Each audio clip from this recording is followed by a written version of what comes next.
good right behind the evening. podium. Thank you all so much for coming. Welcome. I know it's so easy at the end of a day, and especially a chilly, rough day as it is today, to just get in your car and head home if you're done for the day.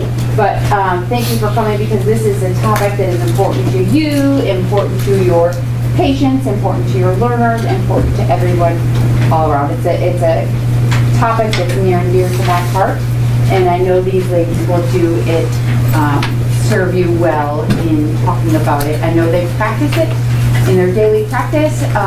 They try to teach it and convey it in a way that is meaningful. I know it's sometimes hard for your patients to buy into this concept a lot of times, and I hope that we will explore that a little bit too.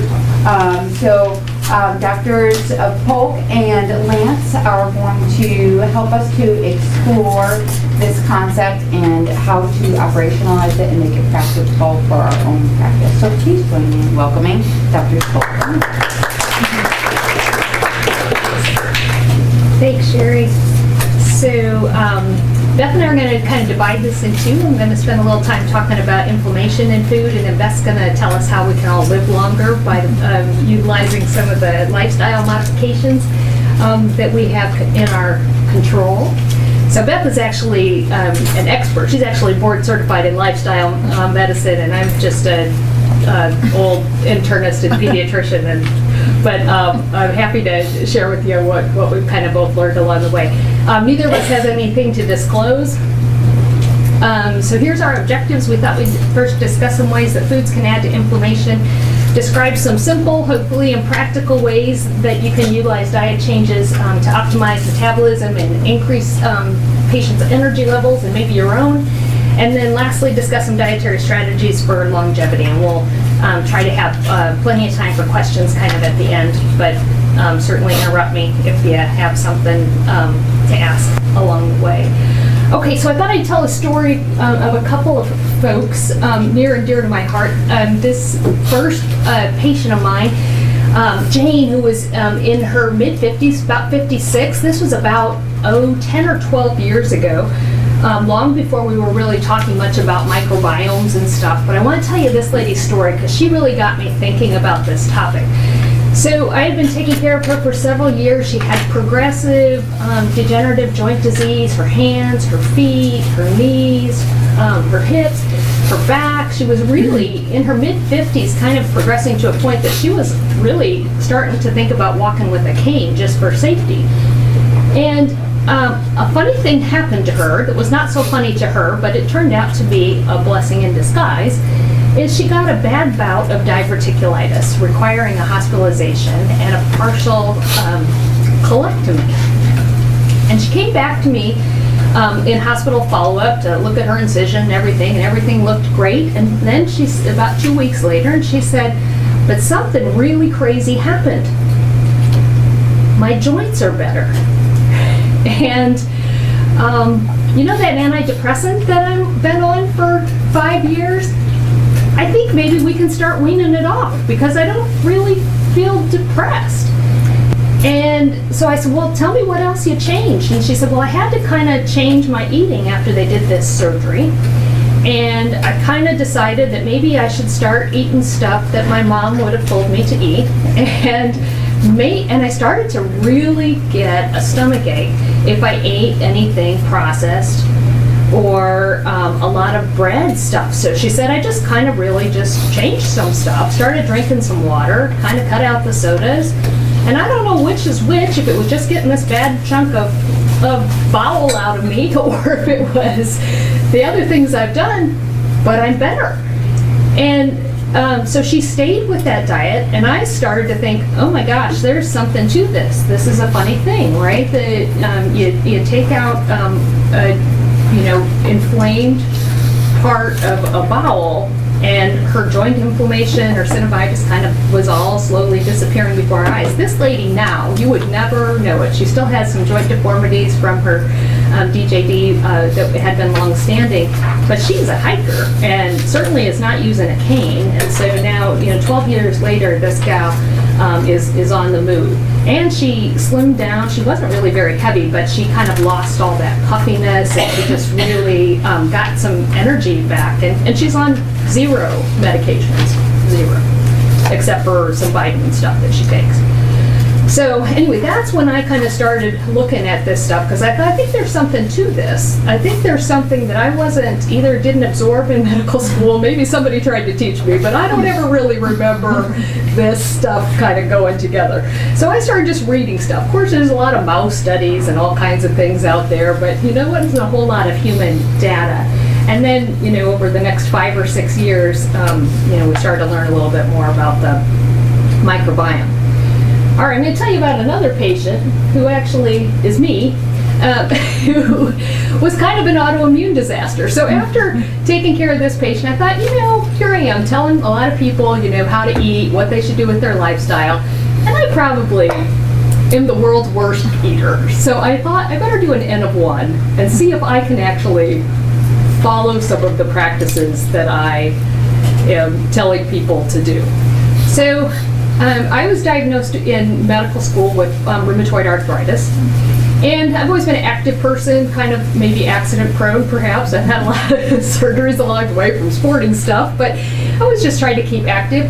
And probably about 10 years ago or so, I started to realize it was taking me longer and longer to be able to get out the door to get to work in the morning. So I was getting up earlier and earlier, and getting to the point that I was really kind of taking, a couple of hours to get my body moving to the point that I could actually get to work without looking like I was, 95. And so I started to think, well, if this is working for this gal, would it really hurt me to just actually change my diet? So, my mom was a super good cook, and she raised a huge garden, and she always tried to get us to eat all of the good stuff, the broccoli, the cauliflower. Somehow I went astray, though. And so I think sometime in college and medical school, I got this naughty habit with Diet Coke that followed me well into residency and into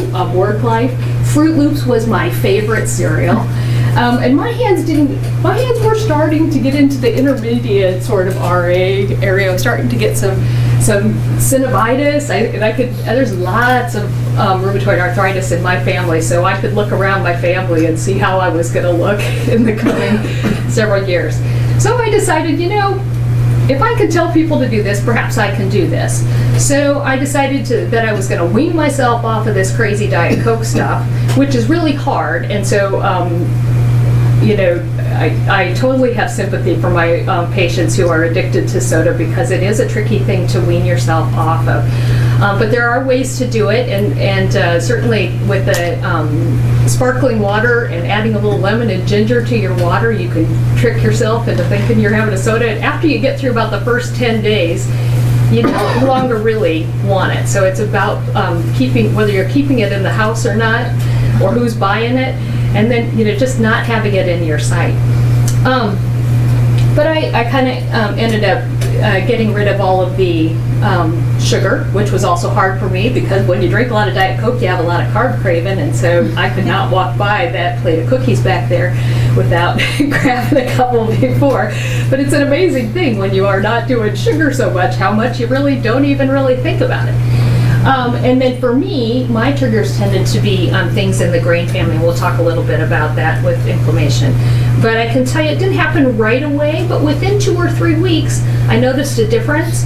And within 3 or 4 weeks, I really was no longer taking my 2 and 3 time a day ibuprofen to get through life. And I just noticed that it's not taking me nearly as long to get up and get going in the morning. And now I don't have any synovitis. And my joints are great. So just saying, that's an N of 1 of me. For different people, it's different triggers. But that's when I kind of became a believer that there might be some things that we can tell people to do that really works. that doesn't cost anything. It costs vegetables. So here in the broad scheme of things, all of the stuff we really are treating for a chronic period of time has to do with inflammation in medicine. If it's not a trauma, it probably may have something to do with some kind of inflammatory process.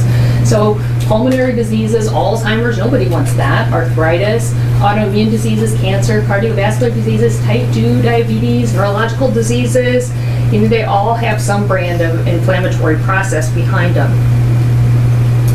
And as we remember from medical school, probably some of you better than me, there are these happy little virus patches that aren't too far from your gut lumen, and chock full of inflammatory cascade particles ready to be released into your system. So that's what makes the gut lining such a huge target for starting off the inflammatory cascade.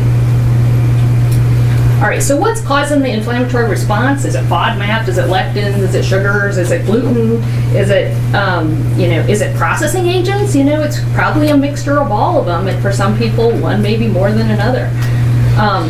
So FODMAPs, you guys have probably all heard stuff about FODMAPs. So what exactly are FODMAPs? They are, if you look at them, they're various kinds of sugars, really. So oligosaccharides, disaccharides, monosaccharides, and polyols. So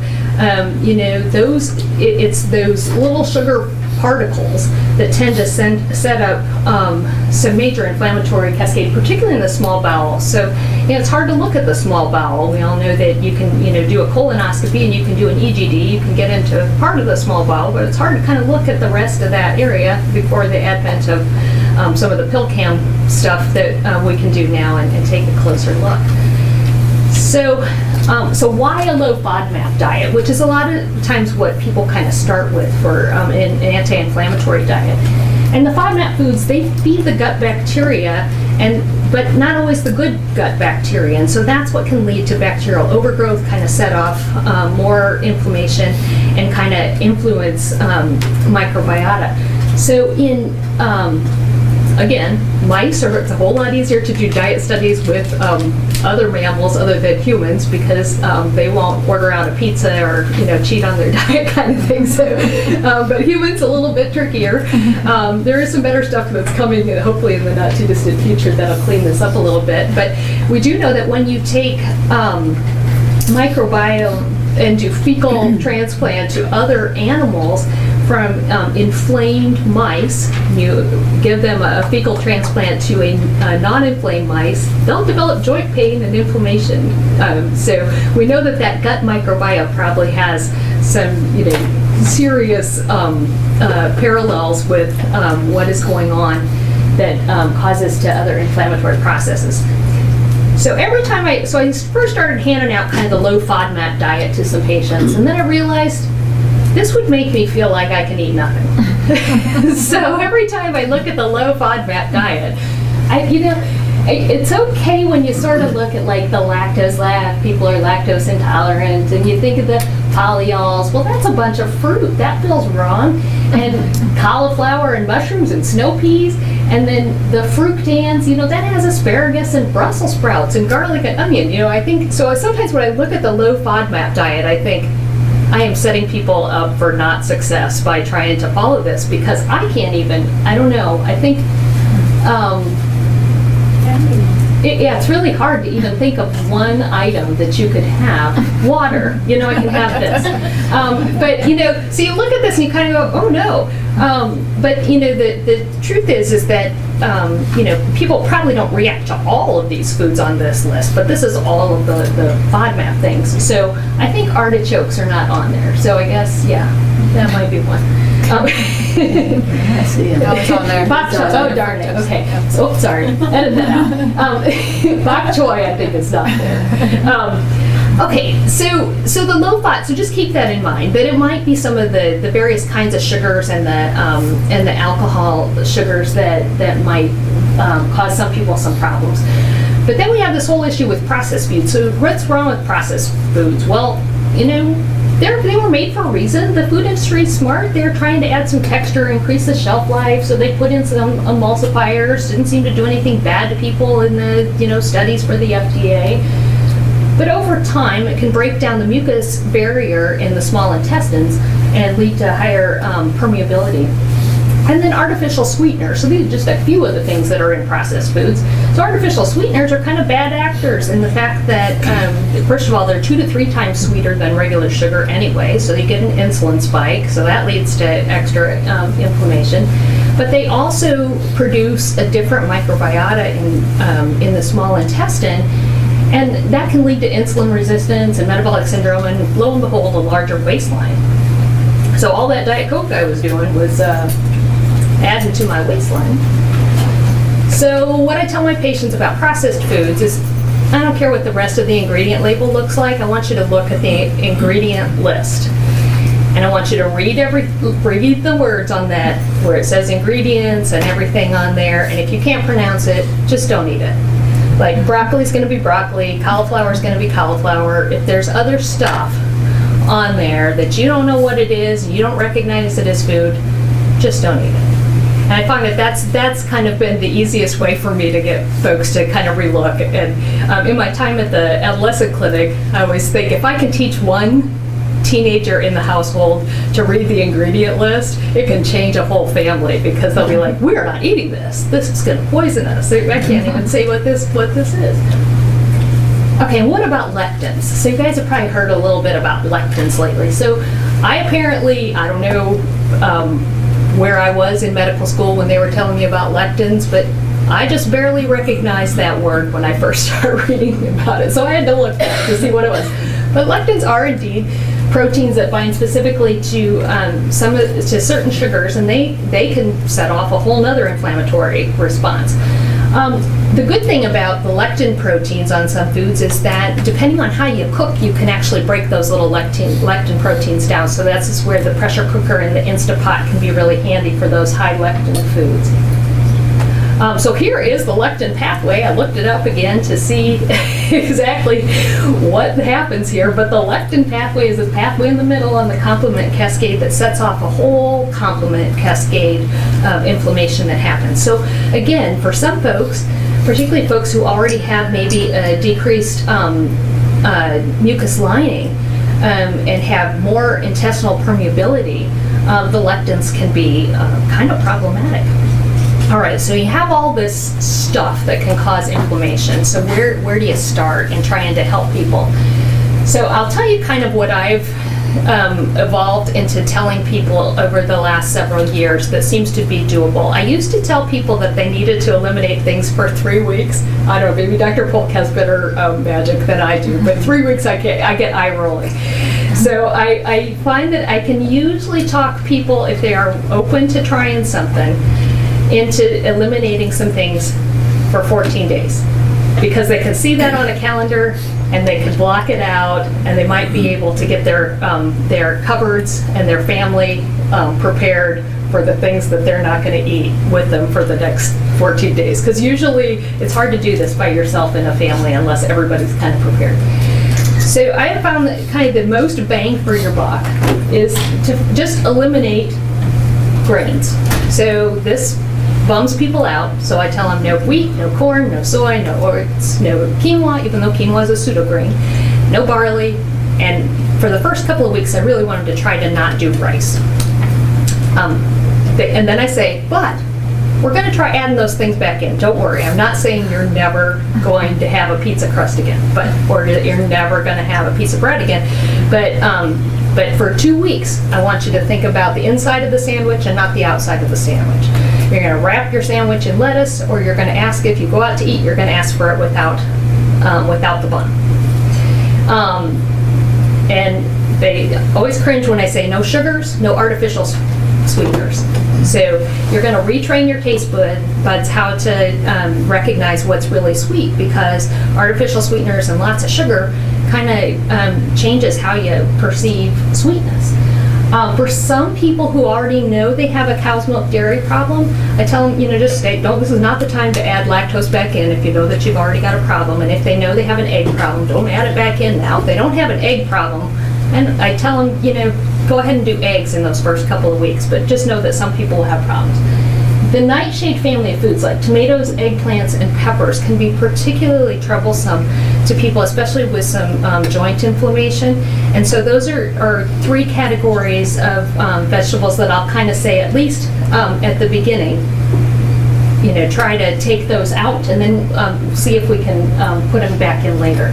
And then the other big thing is take out all the inflammatory oils. So I don't care how much olive oil you have, I don't care how much avocado oil, try to get the best quality butter that you can from grass-fed animals if you can, and coconut oil, but try to get rid of all of those other vegetable, canola oil, corn, soy, trans fat, grapeseed, sunflower oils. And it's not that, those are bad plants. It's that the processing that goes into making oil from those plants is kind of severe. And so it changes them into a higher omega-6 fat rather than an omega-3. And so if you don't have that balance and we have way too much omega-6, it can be lead to more inflammation. Okay, legumes. So everybody gets bummed out about this, but legumes can be okay for some people, but for some people they can give them problems because they do have some of those leptin proteins. You can pressure cook your legumes, and the big bummer is that legumes also include peanuts and cashews, so so people get a little bummed about that. Again, I tell them, doesn't mean you're not going to eat a bean again, but 2 weeks, maybe just hold off for 2 weeks and then we can re-add some stuff in. So after I tell people what they should try not to eat, then we talk about the things you can eat.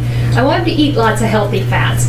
And the studies have not borne out to be true that LDL goes up if you increases people's healthy fat intake. So the healthy fats are fine.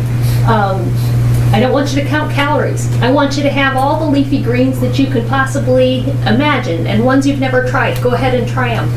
I tell people how to oven roast vegetables routinely, and that you can use all the spices you want.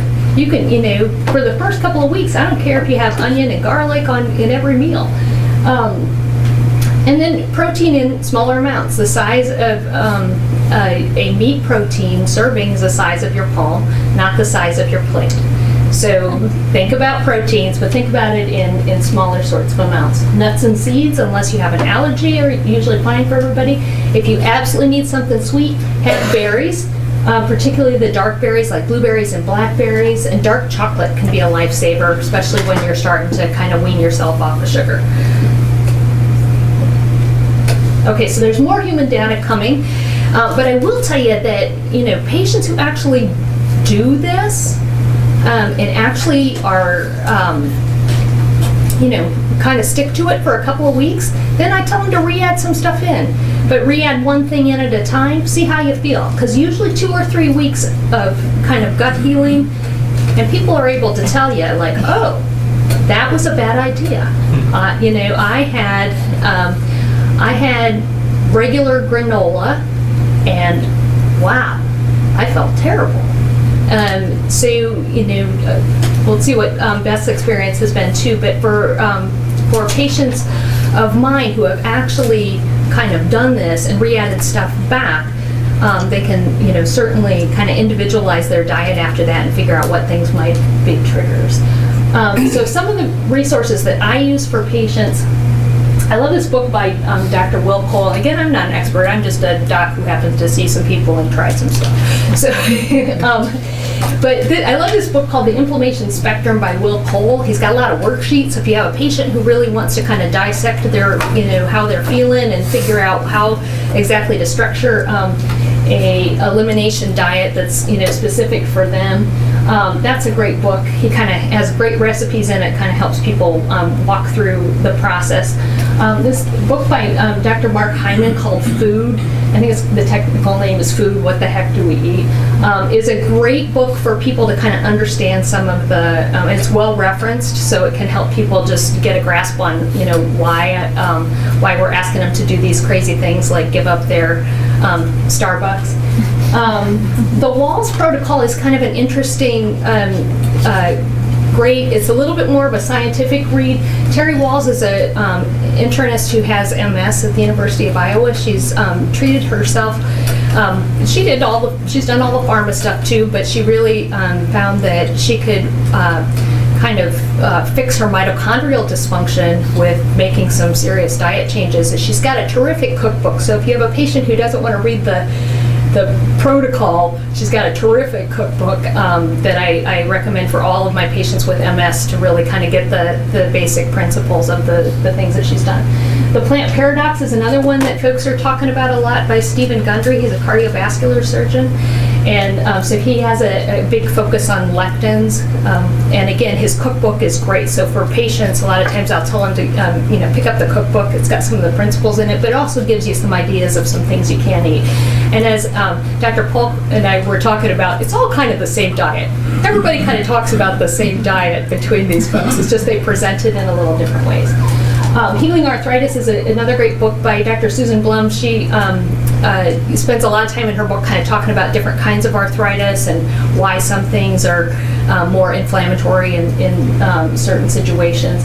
And then for my patients that are worried about Alzheimer's, who have family members with Alzheimer's or other neurological issues, I will often tell them to read The Better Brain Solution by Dr. Stephen Maslett, who's a neurologist in California. Because again, it just same kind of diet principles, but gives you some feeling of being able to take your own personal control of your health. So with that, I'm going to turn it over to Dr. Polk, so she can tell us how to live longer. Spend a little time now shifting, not shifting gears, talking about a lot of the same sort of things, but thinking about them in terms of longevity. Just before we start that though, I see you probably wonder, what is a lifestyle medicine physician? What the heck is that all about? Well, I actually didn't know anything about lifestyle medicine either until a few years ago when it was actually introduced to me by my department chair, Dr. Mike Jeremiah, who was involved with the American College of Lifestyle Medicine. He actually did a lifestyle medicine conference here several years ago, if any of you guys ever might remember that. The College of Lifestyle Medicine has been around since about 2004, but over the past 4 years it's become much more well known and a lot of growth, about 400% increase in membership over the past 4 years. Back in 2017 they started a certification process and I certified in that first class. They've had 2 more classes since then. There's about a little under 1,000 docs nationwide who are certified in lifestyle medicine, and they're in the process of making it a board specialty. It's not officially an ABLM specialty yet, but it's in the process. And basically what the principle of it is using lifestyle interventions, evidence-based lifestyle interventions to treat, prevent, and sometimes reverse chronic disease. And you do that by teaching people how to do it themselves. So lifestyle medicine looks at multiple areas of life. It's not just about food, it's about diet, exercise, stress reduction, sleep, tobacco cessation, and relationships, connections, that kind of thing. All those things are very important and all of them play a role in having health. Yeah. We're going to focus on today. What I do with lifestyle medicine, just as an FYI, is I spend a lot of time talking to patients about it in my office. I have a few subset of my patients who are really working on it in a more focused way, and we spend a lot of time one-on-one really dialing in the details of each of those areas of life. What we're going to talk about today for the rest of our time is really how can we approach our diet in terms of how can we increase our longevity. And what do we mean by longevity? Well, it means living longer, right? So how do we want to live longer? By not dying. So we want to put off the inevitability of death as long as possible. Current life expectancy in America is 76 for women, for men, 81 for women. This actually has gone down every year over the past 3 years, which is a disturbing reversal of a decades-long trend, just by tenths of percents, but still not heading in the right direction. So what causes death? Well, this is the top 10 causes of death. This is 2017 data. They'll update it at the end of this month for 2018, but I doubt it'll be a whole lot different. The ones in red are the ones that are related to lifestyle overtly. We could probably come up with other ways these could be related to your lifestyle, but these are the ones. So of these, these things that cause death, so there's a study done in Circulation last year that looked at 5 health behaviors. So not smoking was number 1. Exercising 5 days a week, 30 minutes a day or more. Eating 5 servings of vegetables a day. And, keeping your BMI normal. And moderate alcohol intake. So if you had all 5 of these behaviors, it was shown that you could increase your lifespan for women by 14 years and for men by a little over 12 and a half years. What are the percent of the United States population do you think is following all those behaviors? A little more than none. Behaviors, one more time, slowly. All of I'm them? just Okay. teasing. Yeah. 3%. So 3% of the current the population is following all 5 of those health behaviors. So obviously we have some work to do. So longevity, how long can we live? How long is it possible to live? This is Kane Tanaka. She is the current record holder for the longest living person alive right now. She's 116 and she's about to turn 117 on January 2nd. And her secrets to longevity are family and hope and I think one was diet. I don't know. That's her secret sauce. This is Jean Calmette. You may have seen her somewhere. She's from Arles, France. She holds the record for the longest person who lived ever. That's been documented. She lived to be 122. She's no longer alive. She smoked every day. She ate dessert with every meal, but she also bicycled up until she was 100 years old. So, then, not to leave the men out, because most of the women are the ones who hold the record. This is the longest lived man who ever lived. He died in 2013. Looks like a happy guy, doesn't he? He was 116 and 54 days when he died. And I guess once you get above a certain age, we start counting days again, like we do when we're like toddlers or counting months. Yeah. But anyway, so and his secret to longevity was eating small meals. So this just proves the point that if you ask 100 supercentenarians, what does it take to get there? You're going to get 100 different stories. So they're all N of 1. So we need to start looking at how do we figure out what is the common denominator? Now certainly all of these people had good genes. So there is that, and there is nothing you can do about that to a large degree, but there are some behaviors that actually can modify some of your gene expression, and we'll talk a little bit about that. To me though, what's more important than lifespan, right? It's health span. It's how long, not how long you're alive, but how long you're alive and vital and active and healthy. And in order to improve that, you want to avoid or delay decline in these major areas. Cognitive decline, so loss of mental function, memory, cognitive function. You want to keep your physical health, so you want to keep your mobility and your strength and your cardiac capacity and your anaerobic capacity and all these things. Also your emotional quality of life, so connections, purpose, spirituality, all of these things contribute. And this is an interesting quote from Dr. Peter Attia, who's a surgeon who actually now practices longevity medicine, which is another new field that you probably never heard of. And it's very young also. But he says, while death is absolute and inevitable, a loss of the 3 elements of health, which is what I was just talking about, health span is not. They're relative in that different people will have different thresholds of what constitutes decline, analog in that they progress in stages rather than an all or none switch, and most importantly, they're not inevitable, which kind of represents a frame shift, right? We kind of think, oh yeah, we're all gonna get old, and we're all gonna age, and we're all going to die, but do we have to get old and decline in between here and there? That's the question. So how do we study this? This is a new field, so what I'm going to tell you is a lot about stuff that's early on going. This is new stuff, this is relatively cutting edge stuff, so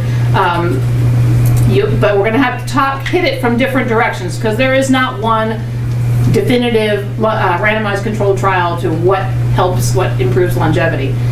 There's a lot of different ways to look at it, and you have to kind of compile what we have in order to get a best guess at least in what we're going to talk about now is diet, and what diet should you eat to help promote your longevity. Basic science, epidemiology, clinical studies, and centenarian studies. We'll hit on each of those briefly. So what about basic science? Now there are some genes related to aging. We do know that there are several genes that have effects on aging and chronic disease. Just touch on a few of them here. IGF-1 is basically modulates growth hormone production, and so it does different things in your body at different times. It's really important when you're young for growth and development, but as you age, having excess IGF-1 is associated with increased oxidative stress and decrease in a process called autophagy, which, if you're not familiar with autophagy, it's one of the body's processes for eliminating damaged organelles and damaged cells and damaged proteins, taking those things out and recycling them. And autophagy is very important for keeping our cells and our bodies healthy. So it's been shown that yeast and flies and mice who have a mutation in their IGF-1 receptor also live longer. They live about 50% longer. And you can see they're smaller because they have less growth hormone, so there's that. And then mTOR, another one which stands for mammalian target of rapamycin, is a protein kinase, and what it's involved in is cell growth and proliferation and protein synthesis, among other things. But what we've found that inhibition of mTOR extends lifespan in mice, and boosted up or amped up mTOR actually increases cancer risk. And we have found dietary application here that IGF-1 and mTOR are associated with high protein dietary protein intake. So the more higher protein in the diet, the more activation of these things that can be detrimental to aging. Another interesting thing about IGF-1, there is something, You said the more protein in the diet? Yeah, like a high protein diet. Yes. Yes. Thank you. We'll go a little bit into that in a little bit. Another thing about IGF-1, there's a group of folks in Ecuador that have something called Laron syndrome, which have a mutation in their IGF-1 receptor, and they're dwarfs because of that. But they also have virtually no cancer or diabetes in their population, and so it's very interesting. And they all have the same mutation. They all have low IGF-1 receptors. There's not longevity data on them yet. They've only relatively recently been studying them. Another set of genes, PKA and RAS. PKA is protein kinase A, which is involved in glucose and glycogen and lipid metabolism. PKA mutations have been shown to extend lifespan in yeast and in mice. And in mice, not only extends lifespan, but also delays the onset of age-related disease, and it promotes leanness in mice, which is now why pharma is looking at the PKA pathway as a potential target for weight loss drugs. RAS is another gene that basically is a family of proteins that are called GTPases that are involved in transmitting cell signals. And there's been some mutations in RAS that if you have this mutation, it'll turn on a RAS gene, and they cause protein proliferation that ultimately can lead to cancer in some circumstances. But there are other mutations that have been shown to improve resistance to oxidative stress in all different kinds of cell lines, yeast, nematodes, fruit flies, mammalian cells. And it's been shown that sugar in the diet activates PKA and RAS. So the bottom line here is high protein diet, particularly animal protein diet, it stimulates IGF-1 and TOR. A sugar diet stimulates RAS and PKA, leading to aging and chronic disease development. Now, it's not that simple, obviously, because our genes have many different functions, and like I said with IGF-1, they have different functions at different times in our lives, and sometimes they're beneficial, and sometimes they're harmful, and sometimes they're neutral. And so, depending on the stage of life you're in, these can have different effects. We're not at the point where we can say, we're going to go and do, CRISPR and go in and switch a gene, and we're going to solve everybody's aging problem. We're not there yet, but maybe someday. So there's that baseline. Protein, it may be badly influential in some cases, sugar. So let's talk a little bit about epidemiology. I mean, as you know, epidemiology is looking at population data to try to determine who, where, and when people get diseases, and can we figure out, is there a triggering factor or is there a protective factor out there? So here's a couple of studies that showed high animal protein diet associated with an increased cardiovascular disease mortality, and a higher plant protein diet actually had a decreased cardiovascular disease and all-cause mortality, but in those folks that had one lifestyle risk factor. So it wasn't in the no risk factor category, but in the one or more risk factors. So didn't exercise, or they smoked, or they had a bad diet. They also, they had another protective effect. So that was the effect seen there. This other study basically showed that those on a high protein diet under age 65 had higher levels of IGF-1, and those with high protein intakes before the age of 65 had a 75% increased risk of death and a 4-time increased risk of cancer. So there's another association between protein, IGF-1, and potential risk downstream. Adventist data showed lower all-cause mortality and some disease-specific mortality for all forms of vegetarianism, like veganism, vegetarianism, that's ovo-lacto, and actually the best ones were the pescatarians, although one could argue that that's not vegetarian, but whatever, we'll give them that. So pescatarians actually had the lowest risk. And then there's some other cohort studies that showed reduction in cognitive impairment on the Mediterranean diet.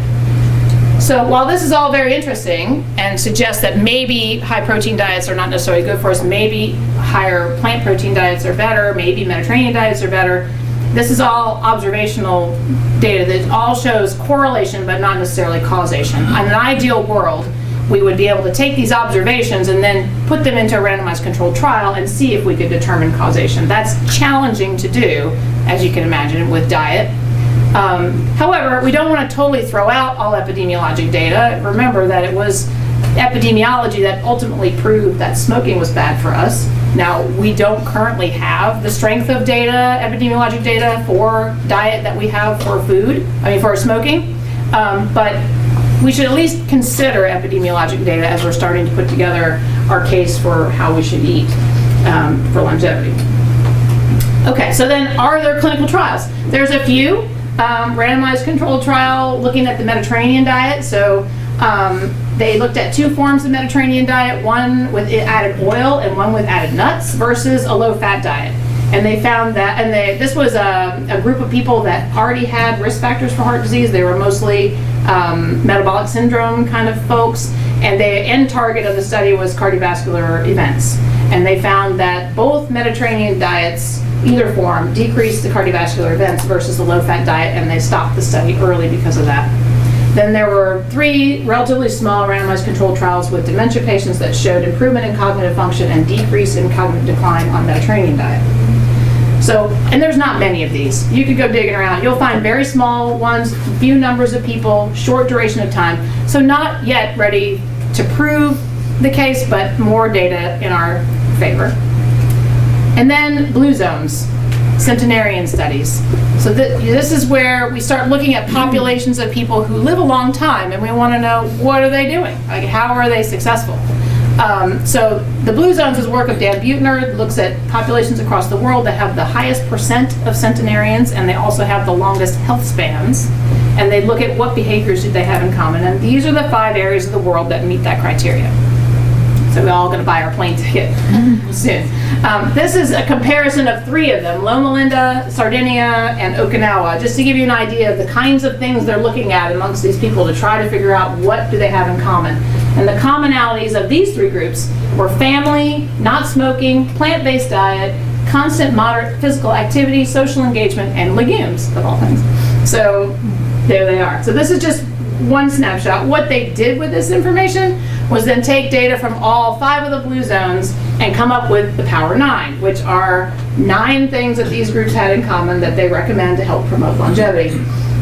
You can see food is on here. So eat wisely, or eat until you're 80% full, is actually a form of calorie restriction, which I'm going to talk about next as a approach to longevity. They also all eat a plant-based diet for the most part. And when they do eat meat, which most of them do, they eat small portions, like Dr. Lance was saying, size of a palm of your hand, not the size of your plate. And they don't eat much or any processed food. And they drink a little bit of wine, but not a lot. But you can also see here, there's lots of other lifestyle factors involved. There's activity, there's connection, there's purpose, there's stress reduction, all the things that are important in lifestyle, all the things that get me out of bed every day to want to talk to you about their lifestyle are here. So, bottom line, how should you eat, right? So how should you eat if you want to live a long time? I still, and this is the advice I talk to most people about, is I still fall back on this because it's so simple, but it kind of summarizes everything very well. Eat food. So eat real food. Don't eat processed food. Don't eat things that have labels that have things on them that you can't decipher. Not too much, and that means don't overeat, and we're gonna talk a little bit about calorie restriction. And then mostly plants. That means eat a mostly plant-based diet. That doesn't necessarily mean no plants, no meat. It means mostly plants. And then if you want to overlay some of the stuff we just talked about, decreasing sugar and how much protein you have in your diet, there's a lot of debate about that. You should have enough protein. You need to have enough protein in your diet that you can build and repair your muscle. Maybe when you get over 65, you should increase your protein level a little bit because the deleterious effects with the IGF-1 start to fall away. But you need more protein in order to maintain muscle mass and avoid sarcopenia. So there's a trade-off around age 65. So, yeah. All right. What do I tell people? I tell people add things, right? I say add vegetables, fruits, legumes, nuts and seeds, and whole grains. These are the principles of the Mediterranean diet, the DASH diet, the whole food plant-based diet, the diets that have the most research behind them that show that they're effective. And this same diet works for treatment of chronic disease, works for reversal of diabetes, works for getting people off their blood pressure medicines. I do it in my practice, not infrequently. So it does work. I also tell people to avoid these things. Try to start to decrease meat intake. That means maybe no more than 4 servings a week. If you want to hedge your bets, be an Adventist and be a pescatarian. That's probably a better choice of meat than some of the others, but certainly grass-fed meats are the healthiest meat you can afford if you're going to do it. When I say decrease fats and oils, I'm talking about the same things that Dr. Lance was talking about, the processed oils, the omega-6 containing oils. Eat the olive oil, eat the avocados, have as much nuts as you want. It's not a low-fat diet by any means. I don't think that fat is bad. Fat is very good. You just need to eat the right ones. And then get the sugar out of your diet, particularly the liquid sugar. Stop drinking your calories. All right, real quick, caloric restriction. So caloric restriction as a strategy has been around for a long time. We've been researching caloric restriction for about 80 years. And basically what we're talking about is long-term reduction in total calorie intake, about 20 to 50% below your habitual level, without becoming malnourished or vitamin deficient. So that's very important. It's the only non-genetic intervention that's been shown to delay the onset of age-related disease across species. So it works for all kinds of species. In humans, so that's nice, but what about people? In people, there's a couple of small trials. The Calorie 1 trial was a pilot study, so I'll tell you about Calorie 2, which is 218 young and middle-aged folks, normal to a little bit overweight, and they randomized them over 2 years to 25% calorie restriction versus a normal diet. Those on the calorie-restricted diet had lower total cholesterol, LDL cholesterol, triglycerides, C-reactive protein, TNF-alpha, blood pressure, at the same time increased their HDL and their insulin sensitivity. But the fun fact, none of them actually were able to achieve 25% calorie restriction over the long haul. Actually, they averaged about 12%, which raises a couple of points in my mind. One is, well, that means we don't really know what the ideal amount of calorie restriction will work. Obviously, it works with less than we thought. And 2, calorie restriction for a long period of time is hard to do, and people are probably not going to do it. And so if that's the case, what can we get some benefit out of this without having to do continuous calorie restriction? So what are some alternatives to calorie restriction? So the voluntary absence of food and drink, or fasting, is something that's been around a long time. It's something that's part of a lot of spiritual traditions, and has been thought to improve the metabolic and spiritual health of people for millennia. What happens when you fast? Your body switches a little metabolic switch and starts to metabolize fat stores by fatty acid oxidation and also by production of ketone bodies. And at the same time, holds on to lean muscle mass. So, and there's a couple of other processes that it does that we'll talk about in a minute. But it also stimulates something called hormesis, which hormesis is a mild stressor to your body that then starts a bunch of compensatory mechanisms in your body that then better prepares you for a bigger stressor later. So it's sort of like a minor stress, so your body's prepared and ready to handle any bigger stress. It's a interesting concept. So what are we talking about when we're talking about alternatives, fasting alternatives? people will come into your office and say they're doing this, right? So this happens a lot. People will come in and say, I'm doing intermittent fasting, is what you hear. Intermittent fasting in and of itself doesn't mean much, right? That you have to be a little more specific. So if somebody is saying that to you, you need to ask them what exactly are they doing. So time restricted eating, alternate day fasting, or prolonged fasting are the three main categories here. So time restricted eating is limiting your food window to a certain number of hours per day without any attempt necessarily to reduce calories. So you're not looking to cut back calories, you're just restricting the time that you're eating. The most common window is 16 and 8. So eating during an 8-hour window and fasting for a 16-hour period, including the time you're sleeping. There are windows though, 6 hours up to 12 hours. In fact, a 10-hour window has some data around it, some human data around it. What we're taking advantage of here are the circadian effects of food.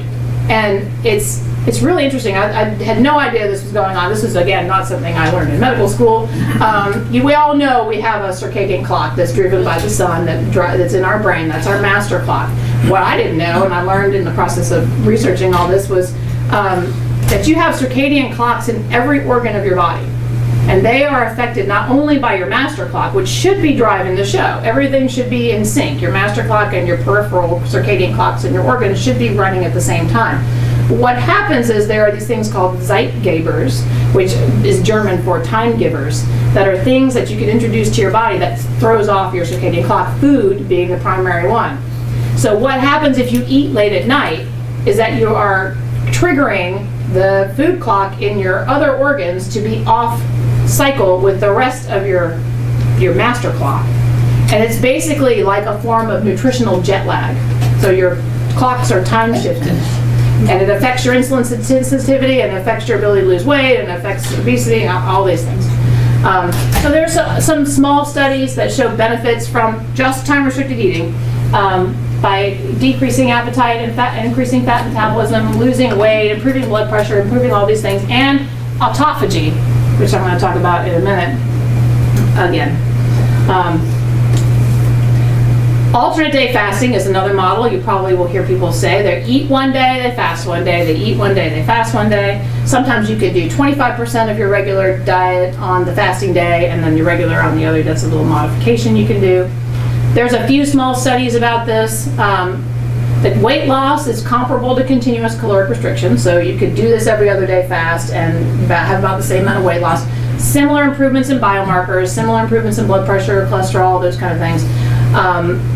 One study did show a little bit of an increase in the LDL cholesterol in the alternate day fasters, so that's something to keep in mind. It's a small study, so don't know if that will hold out over time. And a couple of studies showed less adherence on the alternate day fasting than with continuous caloric restriction, which is interesting because that's kind of the selling point, is that if you do this, you have more adherence. So who knows? The data is still kind of mixed and the studies are small.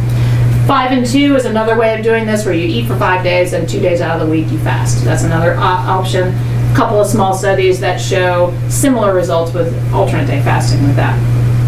And then prolonged periodic fasting, I find is really interesting. These are periods of fasting starting about 48 hours up to 5 days.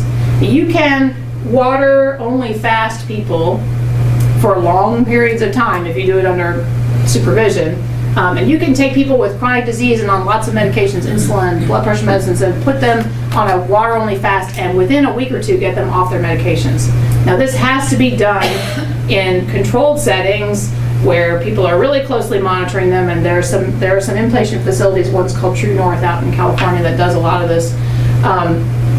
But so you can use fasting to treat chronic disease as well as a longevity tool. But we're talking about it for longevity, and what two things among many things that fasting does. Two things that are really important is it stimulates apoptosis, which is that cellular self-destruct of your bad cells, your precancerous cells, those kind of things will self-destruct more frequently. And then autophagy, which is where your cells take parts out that are bad, so different organelles and proteins, put them in a vesicle, and then send them out and recycle them. But water-only fasting is challenging also. So you can water-only fast for a period of 5 days, and achieve autophagy and apoptosis and these other things, lowering your IGF, lowering your glucose, increasing your ketone bodies, and these things that we all think are good, right? We want these things. But that's challenging as well. So this Dr. Longo, Walter Longo out in UCLA has, starting with research in cancer patients, which I won't have time to get into right now, developed this fasting mimicking diet, which basically is a very low calorie, mostly vegetables, higher in healthy fats and lower in protein diet that you can do for 5 days as a fasting mimicking situation. So you get these same metabolic effects by eating this diet. And I'll show it to you. It's called Prolon. This is it. You can buy it. It is $250 for this little bit of vegetables, which seems like a lot of money to me. So there's got to be, this is what you get, and this is everything you would have in 5 days. But this seems like really expensive to me for basically this, which comes out of his book, which is 1,000 calories, 500 calories of vegetables and 500 calories of healthy fats on the first day, and then 400 and 400 on days 2 through 5. So this has got to be doable without paying them $250 to do it. So what do we know about fasting mimicking diets? There's been a randomized controlled trial where they had people do this 5-day fast once a month for 3 months. And what they found was weight loss, mostly abdominal fat, but increased muscle mass, which was interesting, decreased blood pressure, cholesterol, triglycerides, decreased IGF-1 and CRP. But the other cool thing is then they waited 3 months and retested them without doing any more fasting, and the benefits persisted, which means that they suggest that you could do this periodic fast for 5 days every 3 months to help maintain this effect on your body. There's ongoing research using fasting mimicking diets for prevention and treatment of diabetes, for weight loss, for heart disease, for cancer, for autoimmune disease, for dementia. Lots of really cool stuff there. So what could be the longevity secret sauce, right? What is it? We don't know for sure. I'm not an expert on this, but what I put together from all my reading.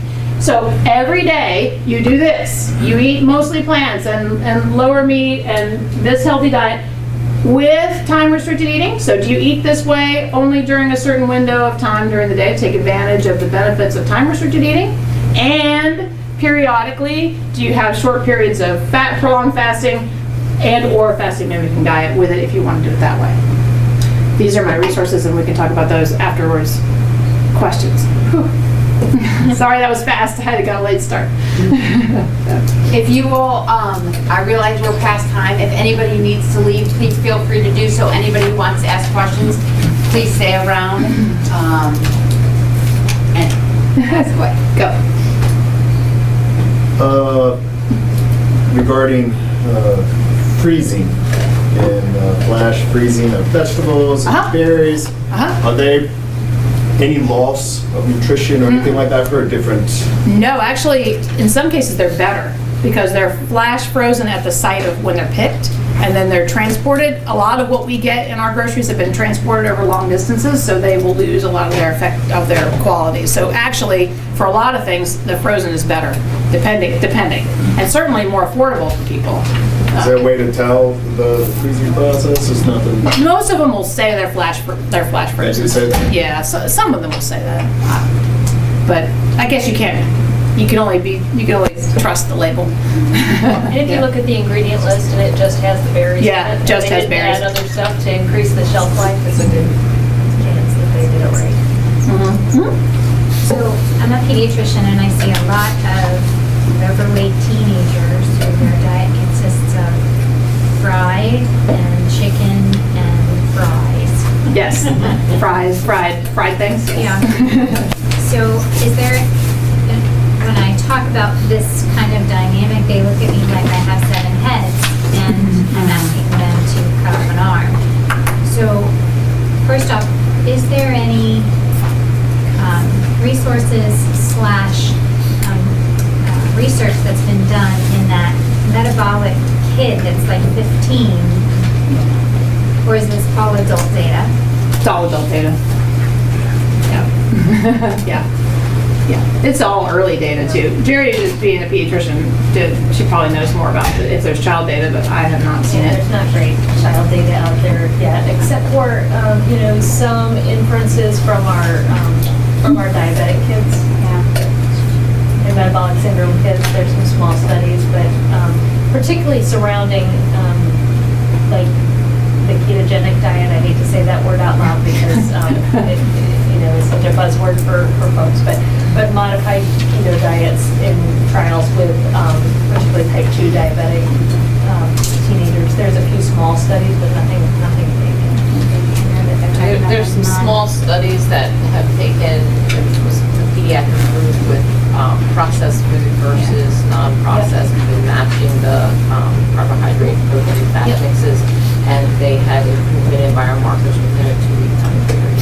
So just getting rid of processed food. So I think the next biggest step for most of us, especially in pediatrics, is advocacy and promotion of that through policy. But could you, I've been looking into a lot of this recently, integrative medicine, functional medicine, lifestyle medicine, and now you said Longevity medicine. Yeah. They're pretty much all very It's similar. Very similar. There's some slight differences among them. So lifestyle medicine primarily focuses on just lifestyle and not pharmacology and not supplementation for the most part. Functional medicine trends a little more into supplementation, but they're very similar. So, you know, the same dietary principles apply to both. Longevity medicine, basically also the same thing. They also to look into some pharmacology, so using agents such as rapamycin and actually metformin as longevity enhancing medications. But that research is really early and yeah, there's not much out there. In integrative medicine, again, some similarities, but not, the diet part of it tends to be the same for everybody. Then there's some different modalities that integrative medicine uses that the other specialties don't. You mentioned that sometimes eating late impacts sleep. And was there any data on sleep in those individuals in the time-restricted diets? Did they look at that at all? They do, actually. There's a guy named Sachin Panda who practices out in California, who does a lot of the time-restricted eating research, and they had a small human trial, and they showed improvements in sleep in the ones who shifted and these are doing time-restricted eating early in the day. Right. So ideally, your window would be starting in the morning and ending early in the evening, or early in the evening, 3, 4, you know, that kind of time window, just to take advantage of the circadian piece. Those people had better sleep. Yeah. So not small humans as. Not small humans, pediatric patients. small human data, small bunches of, small numbers of people. Yes. Yes. Yeah. I'm just curious if there's any major studies that you're kind of keeping your eye on or looking forward to hearing about the results. There's a bunch, you know, there's a lot around fasting and time restricted eating that's really interesting. That's still early going. They need bigger numbers. But yeah, not one particular one that I got my eye on yet, but yeah. And Yeah. then When you say lower protein, What numbers are we talking about? So there's some controversy. Well, it depends on who you ask. So like Longo's research that does the time restricted guy who does the fasting mimicking diet research, he recommends in his book 0.31 to 0.36 grams per pound of body weight per day, which is on the low end. That's again up to 65, and then after 65 you increase that.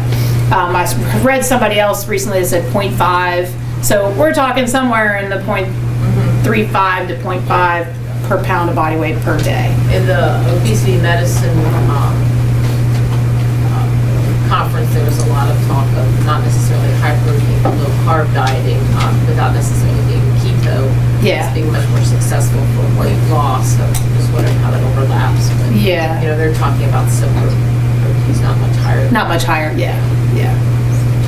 And then just real quick, tricks for patients who are getting ready to set off on these lifestyle changes to trick the mind when you're having cravings or something like this. I know I could barely get through asking for a colonoscopy. I can't imagine doing I could imagine doing it for even longer. For days, yeah. Well, if you're gonna, so you wouldn't necessarily launch right into a 5-day fast, like de novo. You would want to start transitioning to them to a more of this kind of, or more of the low protein, higher vegetable, higher healthy fat kind of diet to start with, and get used to that first. But that's part of the reason why they developed this fasting mimicking thing, so that you're not actually fasting, because fasting for periods of time is hard for a lot of people. Fasting for a day or two, people can do pretty easily. Fasting for 5 days gets to be pretty challenging. And more people before you do it, because you tend to get a little grumpy. Yeah, you can get grumpy. Yeah. If anybody else has additional questions, please stay and ask individually, but thank you so much for saying. I apologize for any snafus we haven't chose, no matter how many times that you practice and try to do stuff, something can happen. So enjoy your evening, thank you again, and if you have any colleagues that you want to recommend, we're having the same session again at 7 a.m., running straight through, no intermission this time.